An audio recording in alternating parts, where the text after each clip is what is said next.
With the F1 2025 season over and Norris champion, it has been an incredible year for F1, with an incredible three-way fight for the title that nobody was anticipating at the start of the season, and Max nearly pulling off the greatest comeback of all time. Though it wouldn't have been the first time. Literally just the season before, Red Bull fell off after the first few races, and Max went on a 10-race streak without wins. Yet was still consistent enough to claim the championship before the last race of the season. He nearly pulled off the exact same thing again, and nobody expected Red Bull to be in a fight. And with his teammate offering outside the points, it's been a truly insane season for Max.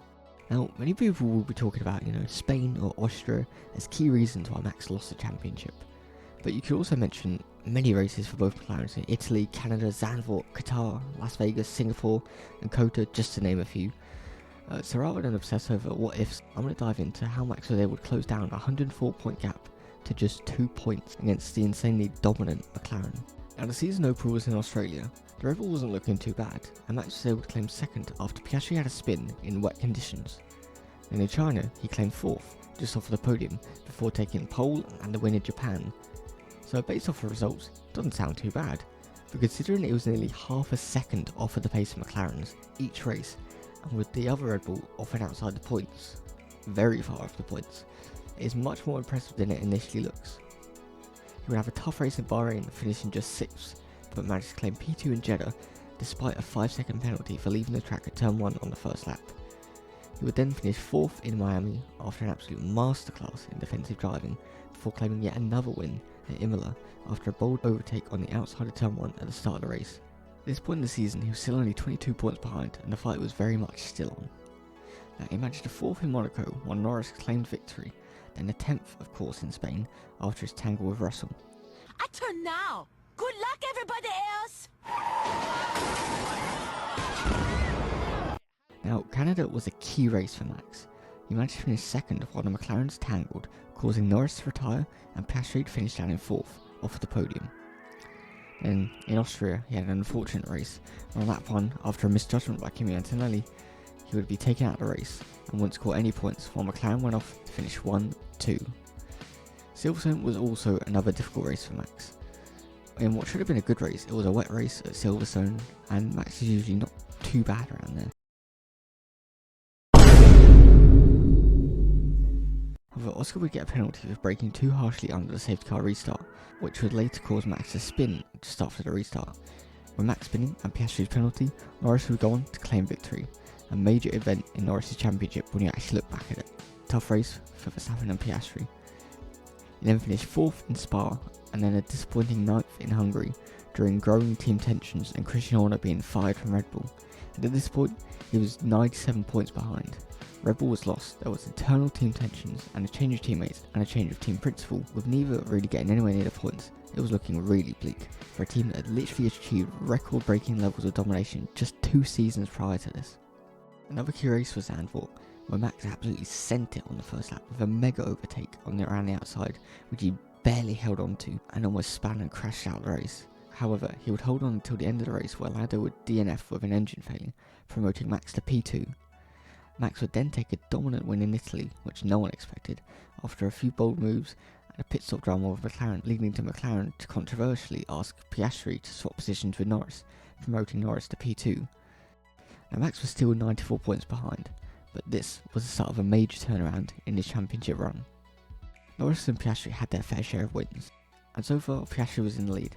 However, after Monza, Piastri would not win another race for the entire season and wouldn't score a podium until the second to last race, and he even crashed out in the next race, Baku, both qualifying and the race. Piastri was completely off of his form. Lando would also have a tough race in Baku, while Max would claim another victory, and was now only 69 points behind, and his comeback was in full swing. He would have another decent race in Singapore, which is usually a difficult track for him, but after a first lap tangle, crucially, he finished ahead of both McLarens, so considering Singapore is usually a weak track for Max, this was a key result. He would then win both the sprint race and the full race at the Circuit of Americas in Texas, again taking advantage of a tangle between the two McLarens in the sprint race which saw them both retire. The key thing with these though, the collisions between McLarens this season weren't the two being overly aggressive with each other, or unnecessarily aggressive for the most part. They were just really clumsy. They both just tripped over each other multiple times. And you say the same about McLaren's team decisions and the papaya rules. A lot of it was very clumsy and usually ended up with one driver getting unfairly screwed over. Max would have a more difficult race in Mexico, finishing third, while Lando would go on to win. But the next race was Brazil, a track synonymous with Max Verstappen having insane performances. And even better than that, rain was expected on the forecast. Only last year was Max in a championship battle with Lando, where he would absolutely dominate in a wet Brazil race, while Lando would struggle and make multiple mistakes over the weekend that would cost him. This is exactly what everyone was expecting to repeat again. However, Max would be knocked out of Q1 and qualify all the way down to 17th, and then he would start from the pit lane. However, he had a brand new engine. Max was absolutely rapid. He would then get an almost free pit stop during a virtual safety car to go onto mediums after starting on hards, although it is expected he had a slow puncture. He was now at the back again. However, by only lap 18, Max was in the points. To add to his fortune, Piastri was given a 10-second penalty after being squeezed into turn 1 on the restart and tapping into the side of Antonelli, which sent him into Leclerc, which would take him out of the race. And by lap 63, Max had charged his way all the way into 3rd position and would have an insane intense battle with Kimi for P2, but ultimately had to settle 3rd, while Lando would go on to win, with Piastri all the way down at P5. The gap now is 49 points, with 3 races and a sprint race to go. Now the next race was Las Vegas. Max would have a strong qualifying and start P2 behind Lando, while Piastri was all the way down in P5. Max got the start he needed. Lando tried to squeeze him, but ended up just going wide, which gave Verstappen the lead into turn 1. And Max would go on to win, with Norris P2 and Piastri P4. But what would happen next would absolutely cement Max into the title fight. Both McLarens were disqualified from the race for plank wear. Max was now tied on points with Piastri and only 24 points behind Norris. In the space of around 8 races, Max has clawed his way back from more than 100 points deficit to just 24. While Piastri had gone from comfortably leading, consistently winning and scoring podiums, to now being tied with Max and without a podium for 7 races since the Italian Grand Prix. Max sensed a weakness at McLaren. Piastri had lost his confidence and was feeling defeated and like his team was against him. And now McLaren had taken increased risk to try and slow down Verstappen's charge, but it backfired massively. The hunt was on, more now than ever. The Qatar Grand Prix was crucial for all 3 drivers. Piastri needed a win or podium to break his streak and get his confidence back. Lando needed a comfortable win, and Max also needed a win. Ideally, with both McLarens offered the podium, although that was looking near impossible at this point. Verstappen started P3, but crucially would overtake Norris into turn 1 with another bold move. The 2 McLarens were now split. However, on lap 7 there was a safety car and Max came in for his first stop, whereas McLarens both stayed out, which confused both drivers. The interesting thing to note here is that they just changed the rules, brought in a new rule that meant only stay on each set of tyres for 25 laps. Verstappen was very limited on strategy.